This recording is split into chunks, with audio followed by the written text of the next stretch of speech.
Hello everyone and welcome. The purpose of this video is to promote awareness and encourage parents and caregivers to actively participate, engage, and interact to understand children with special needs. Welcome to Special Children for Special Parents. All right, so to continue with our discussion about skill building and behavior modification at home, we will now go into the specifics. What are the interventions that we can do at home to modify or shape skills and behavior? All right, so for today, we will talk about social and behavior contract strategies. So, first, let's review what we have discussed so far about the ABC of understanding challenging behavior. So, everything starts with an antecedent. So, these are the events, the situations, or the prompts that were delivered in order to elicit a response.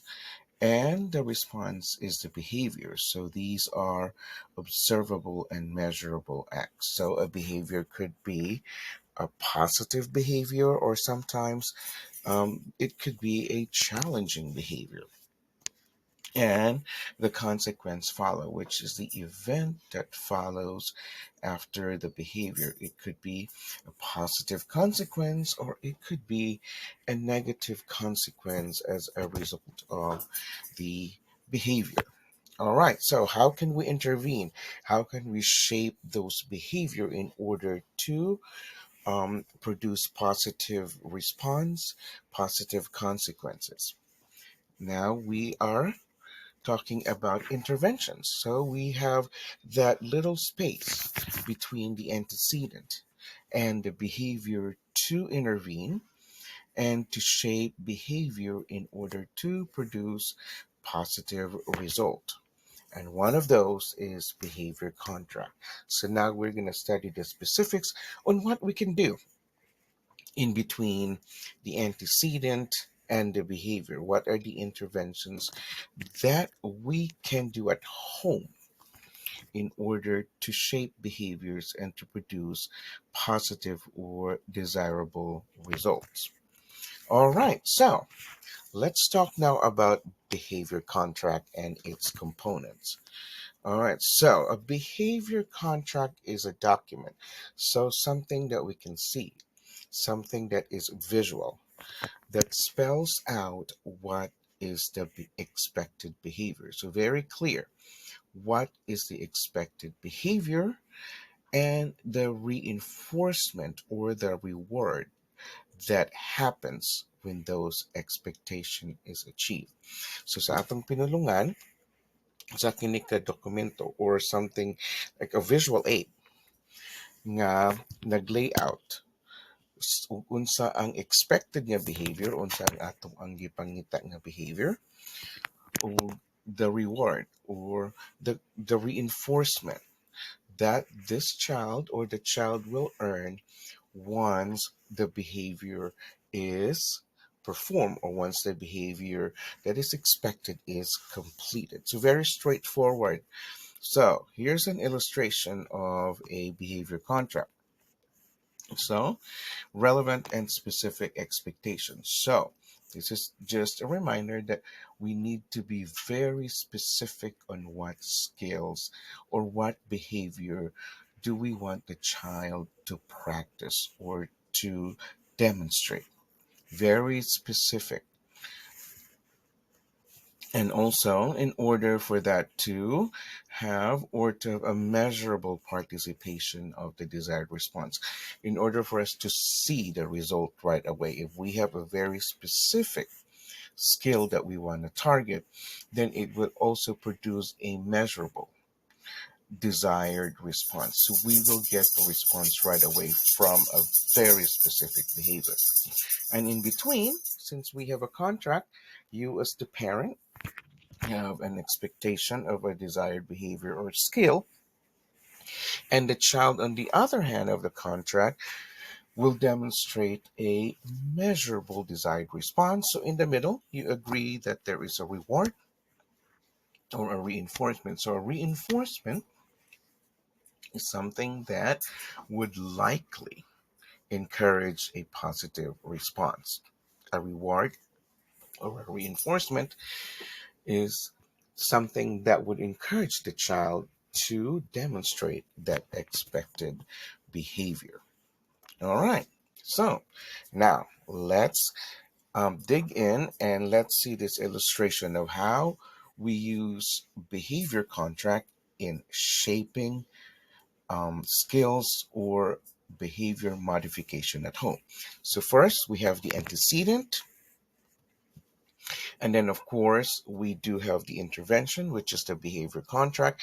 And of course, after we do the intervention, after an antecedent, then the behavior follows. So the behavior could either be a positive response. It means that the child demonstrate the expected skill, that specific skill that we want that particular child to demonstrate. Or on the other hand, it is very common that noncompliance or refusal may happen.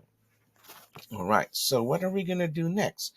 Now, we add in the behavior contract as an intervention. Now we have the behavior. There are only two ways to see that. One is the child complied or the child refused. Then we're going to look at the consequence. So this time, because we have a contract, we have an agreement. So the agreement is you demonstrate the skill that is expected from you, and then you earn your reward. So if there is a positive response, then reinforce that positive response. The child earns the reward.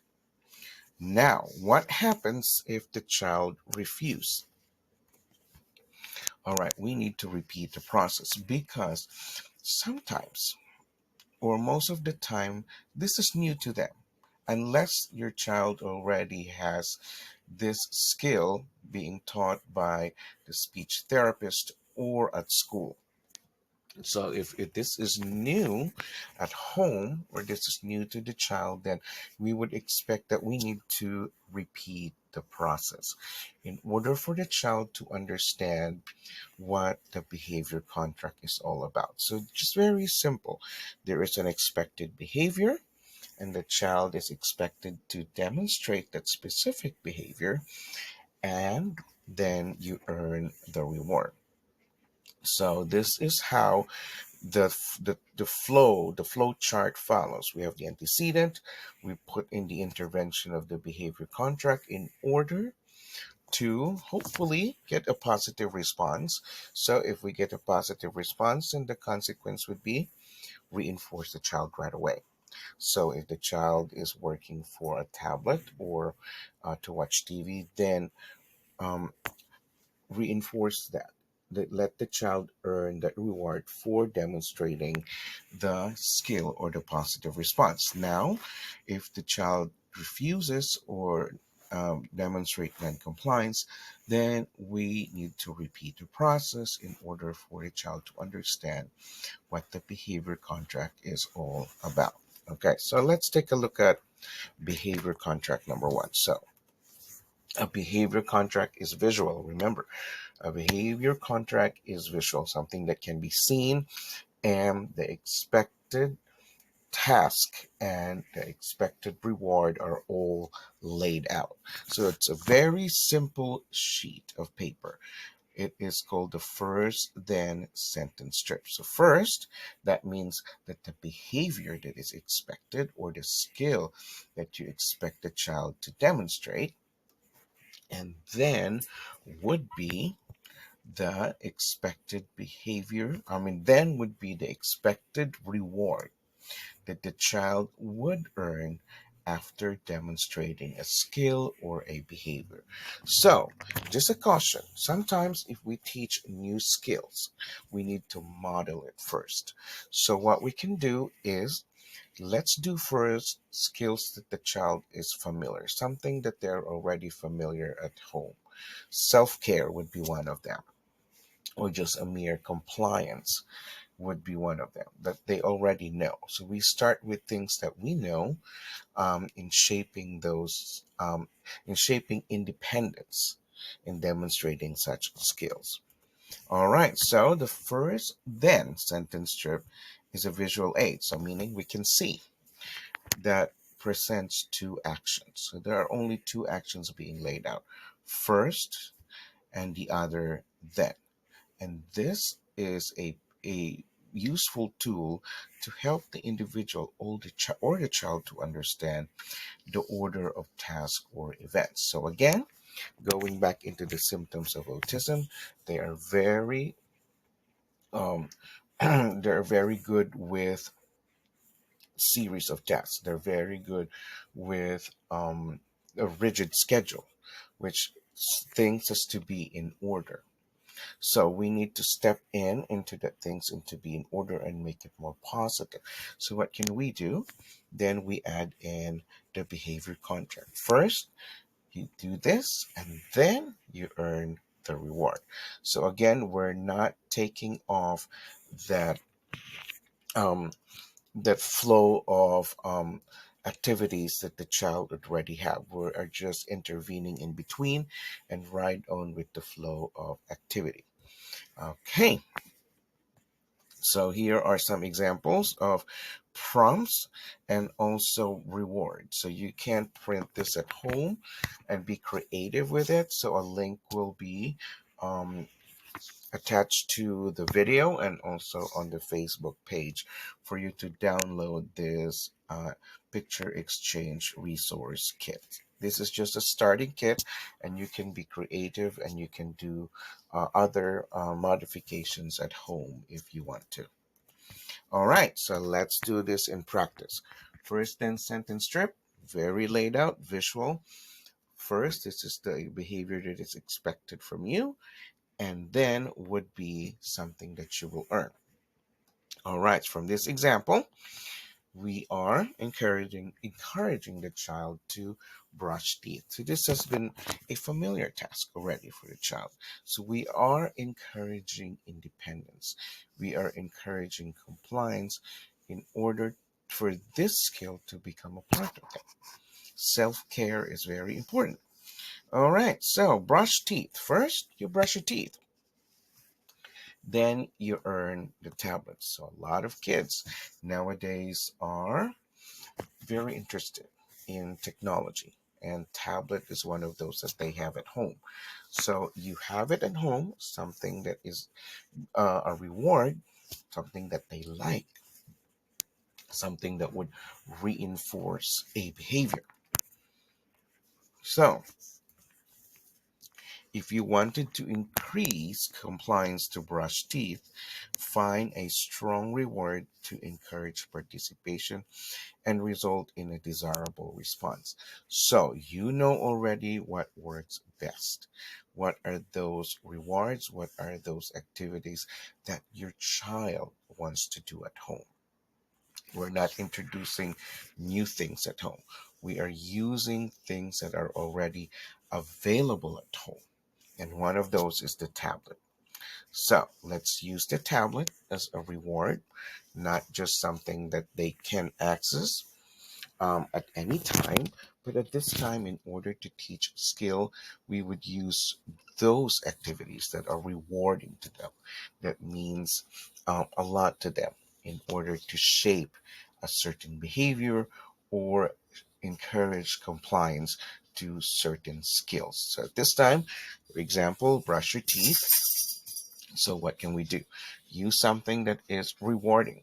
Use something that the child is interested or an activity that the child loves to do. And then let's apply the skill modification or teaching skills and independence. All right, so let's now look at our example, and let's put that into the ABC of understanding and shaping behavior. So our antecedent is brush your teeth. So we already know in the past, if we don't have the intervention in between the antecedent and the behavior, that a child already have a reaction when we say brush your teeth. Either the child would run off or a child would refuse. So how would we shape this behavior? In order to elicit a positive response. Our aim is for the child to demonstrate independence, to demonstrate compliance towards an important self-care skill, which is brushing teeth. Then we add in the behavior contract. All right. So, laid out, first, brush your teeth, then earn the tablet. All right. So now we have the intervention following the antecedent. And now we have that leeway to shape the behavior or the response after delivering the prompt. And we're using the behavior contract in order to shape that skill. All right, so again, there are two ways. So the child might or may respond right away and brush teeth. And so what can we do? Once the child demonstrates, the child brushes teeth, then reinforce that positive response. So give the reward right away. That means that the child earns the tablet because he complied to the prompt of to brush his teeth. So we need to give the reward right away in order for the child to understand that this was the contract, this was the behavior or the skill that was expected of me, and now this is by doing that I earned my reward or the reinforcement, which from our example is the tablet. Now what if the child refused to brush teeth after we use the behavior contract as an intervention? Again, there are things that may happen. So there are reasons behind this non-compliance. So one of those might be that the child is not familiar. This is new to them. So what we can do is repeat the process. So repeat, laid out again, the visual aid of first, then. And do trials, do a few trials. But if you see that the child is already frustrated, then we just go into the consequence of limit the access to this reinforcement, or at this point it is the tablet, in order for the child to learn that we are serious with the behavior contract. This is expected of you, and this is the reward. So repeat the process. Repeat the process a few times, but make sure that the child is not frustrated, because again, from our previous discussion, you cannot teach an angry child. They will not be receptive to any intervention because they are already frustrated, they are already angry. So we can try it another time until the child understands and learn the process. Okay, so here are the what ifs. So we're going to lay out the what ifs. So now, what if the child elicits the desired response? All right. So again, when the child elicits the desired response, reward it. Um, Whatever the child wants as a reward or a reinforcement, reward it right away, and then continue and practice to encourage independence. So this is very important. It is not just a one-time task. This is not just a one-time trial, but continue to use the behavior contract to encourage independence. And once the child is now independent, he may not need the behavior contract anymore. It would just be you deliver the prompt, the child right away brushes his teeth because now he had learned the skills. The skill has been a part now of his schedule. So we may not need the behavior contract after several practice of encouraging independence. And once the target skill is mastered and maintained. So what is maintain? Maintain means that the child has been doing this regularly. This has become a part of his schedule. So maintenance means that the child is doing this every single day. If this is a skill of brushing teeth, then the child has been independent and has been doing this. Then we move on to another skill. So one skill at a time in order to help the child understand the process. So shape another skill and repeat the process of the behavior contract. And you can utilize a lot of reinforcement at home. So you know what the child likes, what activity the child prefers. So you can utilize other reinforcement. So do not stick to one reward for a long time. You do not have to stick with the tablet every time you do a behavior contract. So there find other reinforcement that is rewarding to the child. Do not stick to one reward, because then we need to avoid that satiation, meaning that the child would get bored of just working for the tablet. So make it a variety. So you have that example, show the child that reward chart and ask the child which one would you work first, or which one of these would you work as of when you do a trial. All right. Now, what if the child does not elicit desired response? All right. So repeat the process several times to ensure that the child understand the process or the sequence of events. So again, going back, the child might not be familiar with the behavior contract. This is the first time that the child had seen this. So in order for the child to understand the sequence and the process, you have to repeat it several times. If not achieved to repetition, apply consequence such as limit access to desired activity, and this will make the reward more desirable. So what does this mean? So it means that if repeating over and over does not is not the child is not still achieving that skill, then apply the consequence. Limit the use of that desired reward, which means that if you limit it, that means that the child would want it more, desires it more. Then it becomes a more powerful reward or a more effective reward towards another set of trials. All right. And if that reward is not really desirable, then try other reinforcements or reward that will most likely elicit a response. So again, going back into your observations at home, okay, the tablet is not really a desirable reward. So let me observe the child and see what are those things that he likes most or she likes most, or activities that they prefer the most.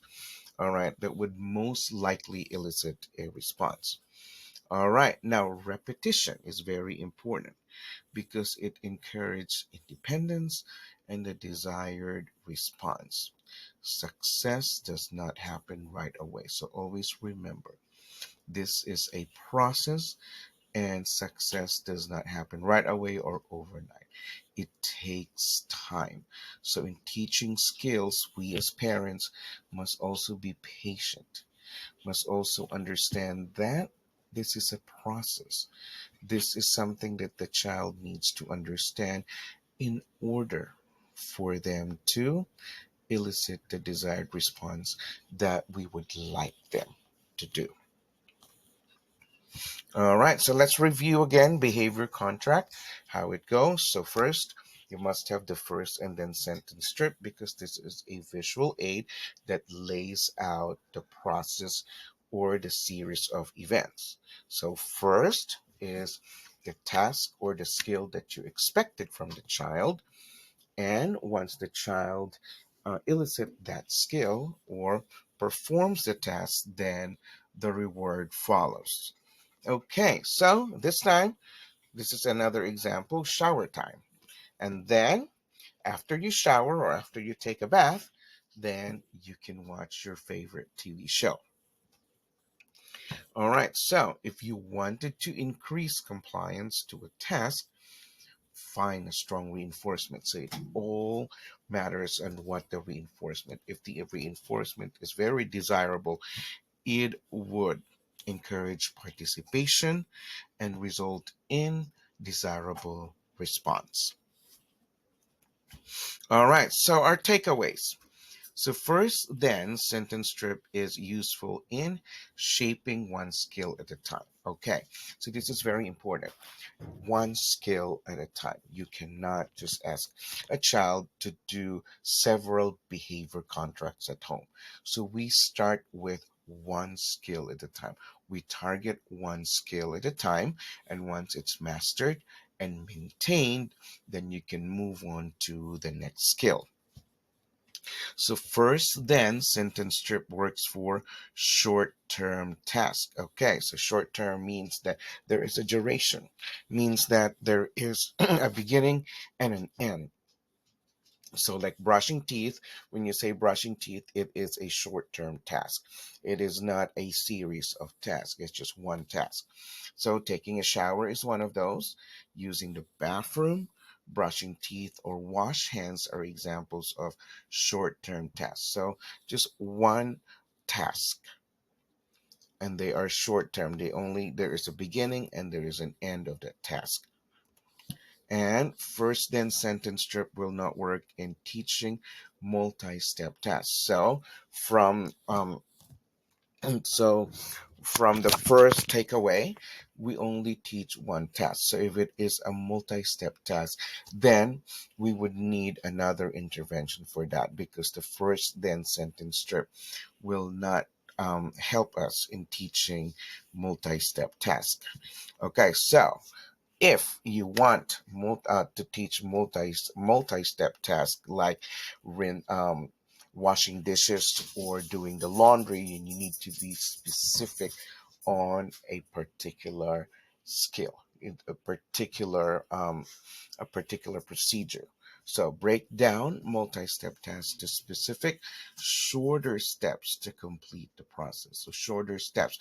So like washing the dishes. So what can we do in order to teach those skills? So we are going to break down the task into small skills. So for example, just ask the child to rinse the dishes or take laundry off the washer. So this time we are simplifying a multi-step task into single steps. And that way, the first then sentence strip will be helpful. All right. And patience and perseverance is the key to a successful behavior contract. It's not just the child that needs to understand the process, but we also need to be patient and to persevere to for the behavior contract to be successful. Excuse me. All right, so how does that go?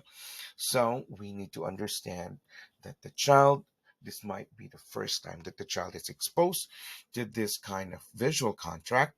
So we need to take that into consideration.